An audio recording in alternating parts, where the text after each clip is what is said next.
Good morning बच्चों।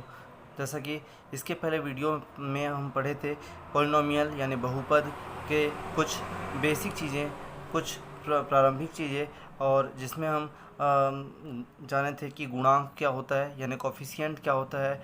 और बहुत सारे बच्चों का मेरे को कमेंट्स आया है और बहुत सारे बच्चों का मैसेज मिला है कि सर आप इंग्लिश का ज़्यादा यूज़ करते हो, हिंदी में बताओ, ताकि गवर्नमेंट स्कूल के बच्चे भी इसका लाभ ले सके।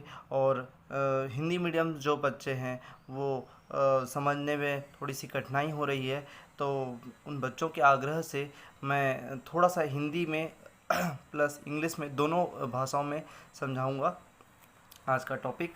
और अब हम नेक्स्ट टॉपिक स्टार्ट करते हैं। तो इसके पहले जो है प्रारंभिक बातें पूरी हो चुकी थी। अब पॉलिनोमियल के प्रकार देखते हैं कि ये कितने प्रकार के होते हैं और इनको कैसे जोड़ा जाता है, कैसे घटाया जाता है, और कैसे गुणा किया जाता है और कैसे भाग किया जाता है।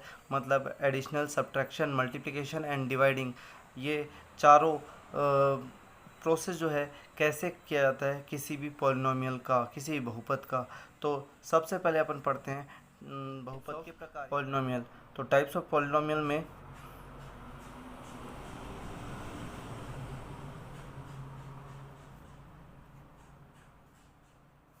कितने टाइप्स के होते हैं, यानी इसको हिंदी में बोलेंगे बहुपद के प्रकार, बहुपदों के प्रकार।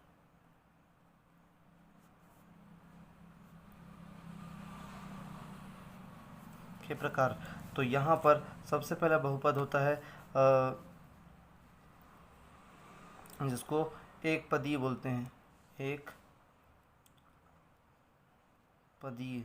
इसको इंग्लिश में मोनोमियल के नाम से जाना जाता है, मोनोमियल। और इसके बाद आता है द्विपदीय।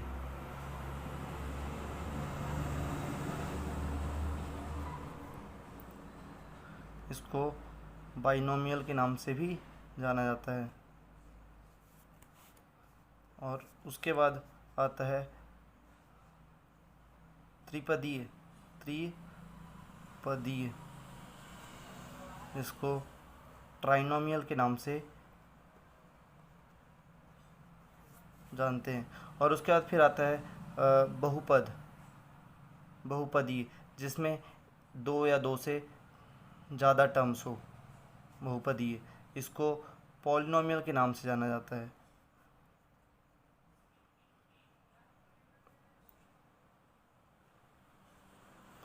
ठीक है, तो यहाँ पर एक पद एक पदीय में, दो पद द्विपदीय में, और तीन पद तीन पदीय में। और ये नहीं कि तीन पद त्रिपदीय में तीन पद होता है इसका मतलब बहुपद में चार पद होगा। बहुपद में तीन से ज़्यादा पद, चाहे वो चार हो, पाँच हो, छः हो, सात हो, या कितने भी टर्म्स हो, अपन उसको बहुपद में ही लेंगे। तो अब सबसे पहले इसका उदाहरण देखते हैं। यहाँ पर 3x², 2a, 5bcd, 9xyz, ये सब एक पद है, इसलिए इसको एक पदीय कहते हैं। ठीक है, और इसके बाद 2x + 3y, ये द्विपदी है। x² - y²। यहाँ पर दो पद में और उदाहरण है और एग्जांपल्स मिलेंगे आपको। इसका है 3zx - 4xy, एंड यहाँ पर अपन 8x² - 9z²। तो कहने का मतलब ये है कि द्विपदी में दो टर्म्स होते हैं, बाइनोमियल यानी टू टर्म्स होते हैं, एक दो। यहाँ पर वन टर्म्स, माइनस का साइन, फिर टू टर्म्स, फिर यहाँ पर वन टर्म्स। टर्म्स कैसे बढ़ता है मैं पहले पिछले वीडियो में बता चुका हूँ। यहाँ पर टर्म्स जो है इनटू के साइन में नहीं बढ़ता। देखो यहाँ पर 3 है, फिर इसका फैक्टर है अलजेब्रिक फैक्टर है z, फिर इसका अलजेब्रिक फैक्टर x है। तो यहाँ पर ये एक ही टर्म्स कहलाएगा, इसको अलग अलग तीन टर्म्स नहीं बोल सकते, क्योंकि ये इसका फैक्टर है, ये कोफिशिएंट है 3। और यहाँ पर प्लस या माइनस के साइन से फैक्टर डिवाइड होता है, मतलब ये पूरा का पूरा वन टर्म्स है, ये टू टर्म्स है। तो यहाँ पर ये सारे जो है टू टर्म्स यानी कि द्विपदी यानी बाइनोमियल का एग्जांपल है। यहाँ पर भी वन टर्म है, माइनस ये सेकेंड टर्म है। तो यानी कि कहने का मतलब द्विपदी में दो दो टर्म्स होते हैं। अब वहीं पर अगर त्रिपदी की बात की जाए तो यहाँ पर त्रिपदी में x square minus y square minus z square ऐसा होगा, ठीक है। और यहाँ पर x square minus 2x plus 3 और x square y square minus z square x square, ये भी इसका ये एग्जांपल है। यहाँ पर x y plus y z plus z x, तो आप देख सकते हो सब में थ्री टर्म्स है, यानी first term plus second term plus third terms, यानी टोटल यहाँ पर 3 टर्म्स होने चाहिए। जहाँ पर 3 टर्म्स होते हैं वो त्रिपदी यानी ट्राइनोमियल का एग्जांपल होता है। वैसे ही द्विपदी में 2 टर्म्स होते हैं और एक पदीय में 1 टर्म्स होते हैं। अब आते हैं बहुपदीय, यानी कि बहुपद यानी पॉलिनोमियल। तो पॉलिनोमियल में नंबर ऑफ टर्म्स कितने भी हो सकते हैं। तो यहाँ पर अपन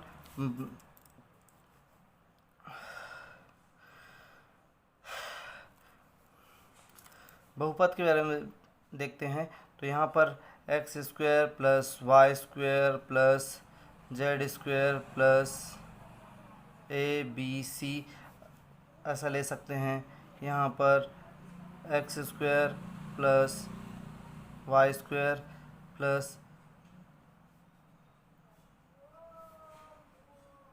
Z square plus x y plus y z plus z x ऐसा।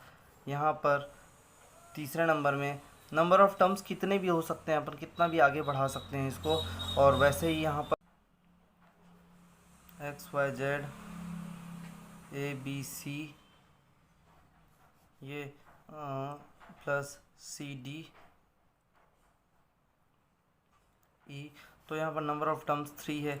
तो किसी भी नंबर को, यानी कि ये सारे पॉलिनोमियल में आ सकते हैं, पर ये इसमें नहीं हो सकता। मतलब हर अपन 1 टर्म्स को भी, 2 टर्म्स वाले को भी, 3 टर्म्स वाले को, सबको पॉलिनोमियल बोल सकते हैं। पर इसको हम एक पद, कहने का मतलब ये है कि यहाँ पर एक पदीय, द्विपदीय, त्रिपदीय, इन तीनों को अपन पॉलिनोमियल बोल सकते हैं। पर ये पॉलिनोमियल को अपन एक पदीय, द्विपदीय, त्रिपदी नहीं बोल सकते। यहाँ पर काउंट करना पड़ेगा।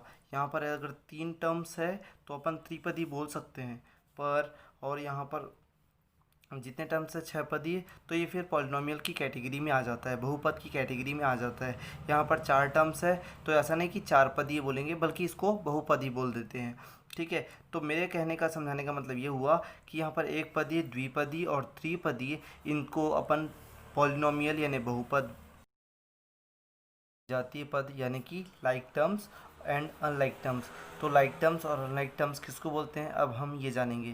देखो, लाइक टर्म्स में सबसे पहले जिसमें पीछे वाला जो एल्जेब्रिक फैक्टर है, एल्जेब्रिक फैक्टर इट मीन्स जिसको हिंदी में चर बोलते हैं, तो ये जो चर है वो सेम रहना चाहिए। 4x 5x minus 9x root 5 है। यहाँ पर अपन एक चीज़ देख रहे हैं कि ये सारे जो पीछे के एल्जेब्रिक फैक्टर है, यानी कि जो यहाँ पर चर राशियाँ हैं, ये चर राशि सेम है, तो ये आपस में एक दूसरे की सजातीय पद यानी कि लाइक टर्म्स कहेंगे इसको।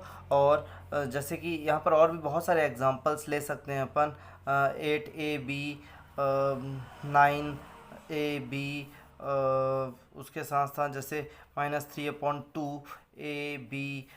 तो ये जितने भी पीछे वाले जो फैक्टर्स है, पीछे वाले जो चर है, वो अगर सेम हुए, इसका मतलब ये है कि ये सजातीय पद है, यानी कि लाइक टर्म्स है। लाइक टर्म्स के पीछे में एक चीज़ याद रखना कि ये जो चर राशि होती है वो सेम होती है। अब आते हैं विजातीय राशियों में। तो विजातीय मतलब ये तो हुआ अपना लाइक टर्म्स, लाइक टर्म्स। अब अगर अनलाइक टर्म्स के बारे में बात करें तो यहाँ पर 4xy और 5x 9a² 5bc, तो ये आप देख सकते हो कि आपस में लाइक टर्म्स है क्या? लाइक टर्म्स बिल्कुल नहीं है, क्योंकि इनके पीछे में जो चर राशियां हैं, जो अलजेब्रिक फैक्टर है, ये सेम नहीं है, जिसके पीछे में जो चर राशि होती है, अलजेब्रिक फैक्टर होते हैं, अगर वो सेम नहीं है तो इसका मतलब वो आपस में चर राशि नहीं होती, सॉरी आपस में विजातीय पद होते हैं। विजातीय पद यानी कि विजातीय पद यानी कि ये होते हैं अनलाइक टर्म्स जिसको बोलते हैं। तो ये आपस में जो है अनलाइक टर्म्स है। और एक चीज़ और बता दूं आपको कि हमेशा जब भी बहुपदों का जोड़ना या बहुपदों को घटाना हो तो कभी भी विजातीय पद आपस में नहीं जुड़ते। जैसे अगर मैं इसको 4xy को जोड़ना चाहूँ 5x से, या 5x को जोड़ना चाहूँ 9a² से, तो ये कभी नहीं जुड़ेगा, क्योंकि इसका जो चर राशि है वो अलग है, सेम नहीं है। जिसके चर राशि सेम होते हैं आपस में, जैसे इसको इससे जोड़ना चाहूँ तो 4x + 5x 9x हो जाएंगे, और अगर मैं घटाना चाहूँ तो 9x - 9x तो 0 हो जाएगा। वैसे ही इसको अगर मैं जोड़ना चाहूँ तो 9 और माइनस प्लस करके अपन x को बाहर निकाल सकते हैं। तो ये आपको जब क्वेश्चन समझाऊंगा तब इसको डिटेल में करेंगे कि अपन रूट वाले को नंबर के साथ कैसे जोड़ सकते हैं। पर एक चीज़ हमेशा ध्यान रखना कि सजातीय पद ही आपस में जुड़ते हैं। जैसे इसको इससे जोड़ना चाहूँ या इसको इससे घटाना चाहूँ तो ये अपन कर सकते हैं, पर इनको जोड़ना घटाना नहीं कर सकते। अब हम सीखेंगे बहुपदों का योग कैसे करते हैं, एडिशनल ऑफ पॉलिनोमियल। इसका मतलब पॉलिनोमियल को ऐड करना हो तो एडिशन कैसे कर सकते हैं बहुपदों का योग। तो जैसे अपन दो बहुपद ले लेते हैं कोई भी, 4x + 5y को अगर मेरे को प्लस करना है इसके साथ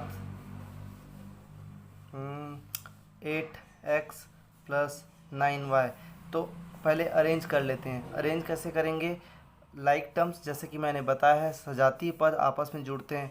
तो मैं इसको सॉल्व करूँगा तो कैसे करूँगा कि यहाँ पर 4x और प्लस यहाँ पर x वाला टर्म्स है 8x, तो ये सेपरेट कर लिए, और 5y को 9y के तरफ ले लिए। तो यहाँ पर 8 × 4 = 12 हुआ, तो यहाँ पर 12x होगा प्लस 5 और 9 कितना हो जाएगा 14y।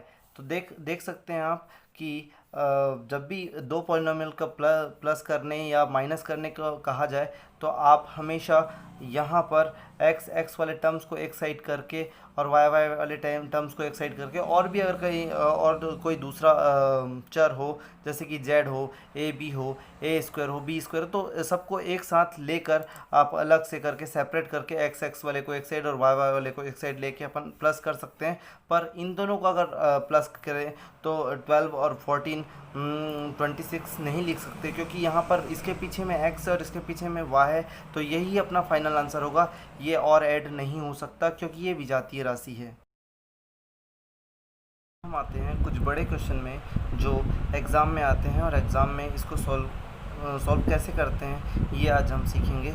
ये भी क्वेश्चन जो है आपके NCERT के बुक से ही लिया गया है, और ये NCERT का ही क्वेश्चन है। तो सबसे पहले इस टाइप के क्वेश्चंस को अपन अरेंज करते हैं।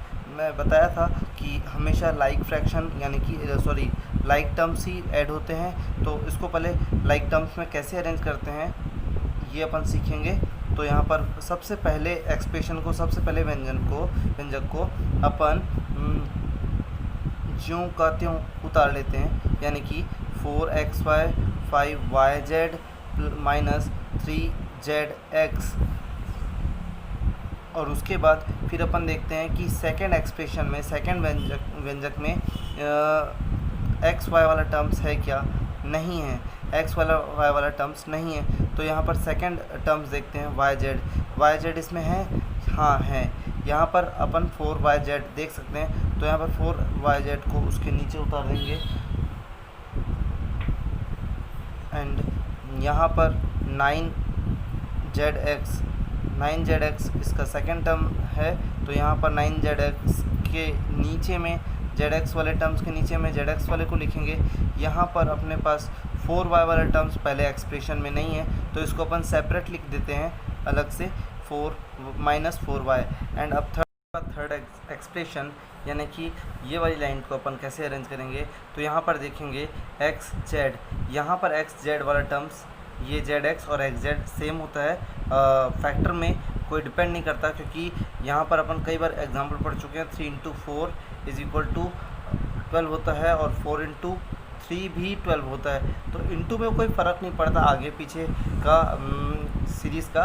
तो यहाँ पर अपन जेड एक्स और एक्स जेड एक मानते हुए यहाँ पर अपन सबसे पहले -3 XZ को अरेंज करते हैं, और उसके बाद फिर x वाला भी टर्म्स यहाँ पर नहीं है तो इसको फिर सेपरेट लिखेंगे, लेकिन उसके पहले यहाँ पर y वाला टर्म्स नहीं है तो y वाले टर्म्स को यहाँ पर फिर 0 लिखेंगे, और यहाँ पर x वाले टर्म्स को फिर सेपरेट लिखेंगे, यहाँ पर 5x, और अब इसमें एक बच गया कि x y वाला, तो x वाला टर्म्स सामने है तो यहाँ पर -2xy, और यहाँ पर yz वाला टर्म्स नहीं है तो यहाँ पर 0 लिख सकते हैं, और -3xz ऑलरेडी लिखा हुआ है, और उसके बाद फिर -0 + 5x। सो यहाँ पर अब अगर अपन इसको प्लस करें तो यहाँ पर 4 - 2xy, एंड देन ये कुछ नहीं यानी प्लस है तो 5 और 4 9yz, एंड देन 3zx, यहाँ पर ये z है 3zx को 9zx और 3xz, मैं पहले बता चुका हूँ zx एंड xz एक ही चीज़ है, दोनों कंफ्यूज नहीं होना है। और इस कंडीशन में जब माइनस प्लस माइनस एक साथ हो तो अपन क्या करते हैं, माइनस माइनस वाले साइन को पहले प्लस कर लेते हैं, तो 3 और 3 कितना होगा 6, और 6 माइनस में होगा, और 9 के साथ फिर माइनस कर देंगे 6 का, तो 9 - 6 होगा +3। ये प्लस क्यों आया, क्योंकि 9 जो है इन दोनों यानी 6 से बड़ा है और इसका 9 का साइन प्लस है, तो 9 - 6 करेंगे तो यहाँ पर 3 आएगा और 3xz, एंड फिर यहाँ पर ये एज इट इज़ रहेगा 4y और +5x। तो आप देख सकते हैं ये इसका फाइनल आंसर है 2xy + 9yz + 3xz - 4y + 5x। हम सीखेंगे दो बहुपदों को सब्ट्रैक्ट कैसे किया जाता है। सब्ट्रैक्ट मतलब घटाते कैसे हैं।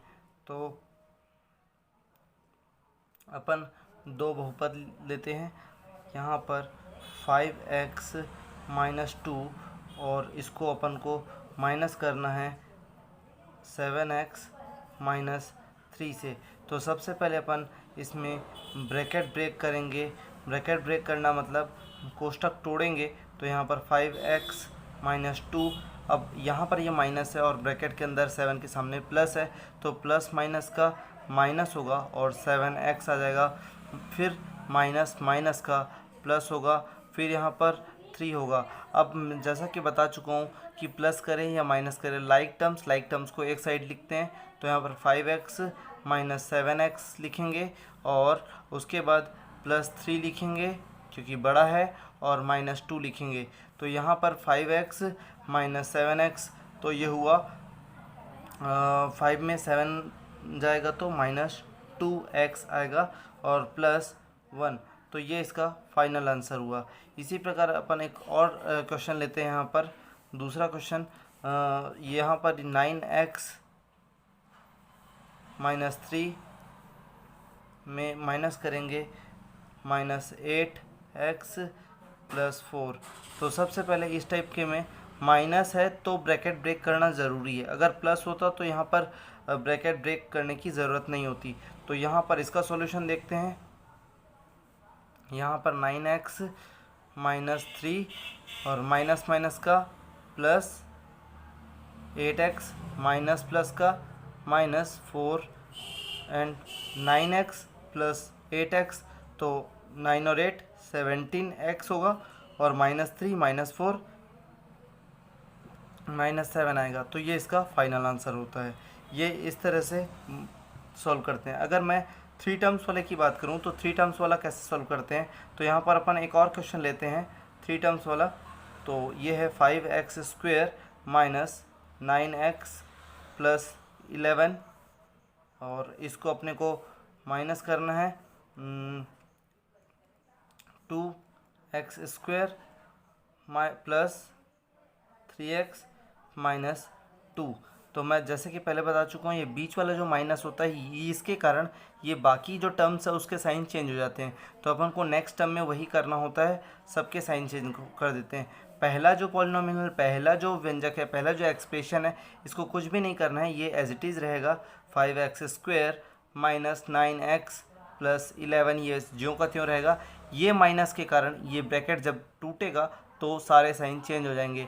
तो माइनस माइनस का प्लस 2x² और माइनस प्लस का माइनस 3x और माइनस माइनस का प्लस 2।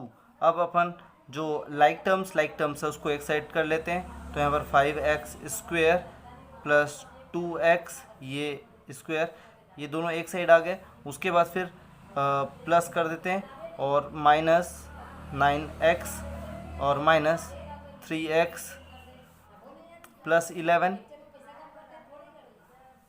And plus 2। तो देखिए जितने भी लाइक टर्म्स है वो सिर्फ एक साइड आ गए हैं, x² के साथ x² आ गया, x वाले के साथ x आ गया और कांस्टेंट टर्म सेपरेट हो चुके हैं। तो यहाँ पर 5 प्लस 2 7x² हो जाएगा। फिर ये दोनों माइनस में है तो माइनस माइनस प्लस होगा, लेकिन साइन बड़े का रहता है, उसके अकॉर्डिंग यहाँ पर 9 बड़ा है। वैसे तो दोनों ही माइनस है और दोनों के साइन माइनस है, तो यहाँ पर माइनस करेंगे तो प्लस माइनस का माइनस होगा और 9 और 3 12x हो जाएंगे। और उसके बाद फिर प्लस 11 और 2 दोनों के बीच में प्लस है, तो यहाँ पर 11 और 2 13 होगा और यही फाइनल आंसर है। इस तरीके से हम सब्ट्रैक्शन करते हैं।